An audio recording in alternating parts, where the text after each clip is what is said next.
The market for charter flights is a key indicator of business aviation's health. Here at the NBAA show, online charter portal Avinode gathered together operators and brokers from around the world to take the pulse of the industry. So how does one of the world's leading brokers see market conditions today? The big thing that's happened in our industry recently is the financial crisis, and we were worried about the impact of that on our business, but what we discovered was that we fared quite well, primarily because we're offering a flexible solution to our clients already. And one of the main problems that came out of the crisis was a lot of people suddenly realized they were tied into inflexible business aviation models. A lot of people had bought aircraft that maybe shouldn't have done. A lot of people had bought into fractions who hadn't really thought about it carefully. And when the crisis came along, people suddenly thought, okay, we need to fly a little bit less. How do we do that? Increasingly, airlines have been trying to break into the charter market as they chase higher yield customers. We have a new card that we've just offered that provides the private jet travel that complements the commercial travel. So if you buy this $50,000 card or $100,000 card, our Air Elite Jet card, then you can either use it for private jet travel or commercial travel. One clear bright spot on the horizon is the hugely promising Asian market, and more specifically China, where demand for charter flights is growing.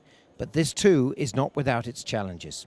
I think the Chinese get the business, but maybe have some level of expectation which we hope the government will follow. So in terms of permit, the time it takes, it's coming down all the time. When I first came to China, it used to take 7 days to get prior notice, which really defeats the purpose of private jet usage. So now we can get into and out of most international airports within 24 hours permit.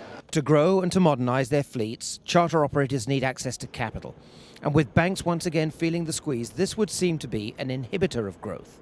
If there's a common theme with the challenges that many of the banks had in the last few years, it was with client selection and not understanding the clients and their businesses, and truly depending on the fact that the momentum in the robust market was going to continue. And certainly when it didn't, several of the operators were challenged, and the banks were challenged to support them along the way.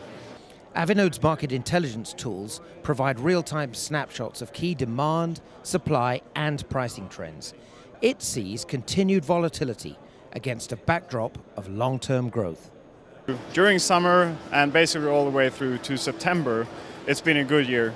We then saw a very sudden drop in charter demand in September, and our thought about it is basically people are getting worried about the current economical environment, the instability, especially in Europe, and basically pulled off for a couple of weeks because demand is now picking up again. We're seeing a small recovery compared to 2010 and 2009, but we're still well below 2008 levels. And this market is sort of shaping right now. Some players leaving and new players forming with new business models, starting to try and operate as airlines actually. So you have people offering one-way pricing and floating fleets, and what we strongly believe in Avinode is that we're selling not only glamour, we're selling efficiency.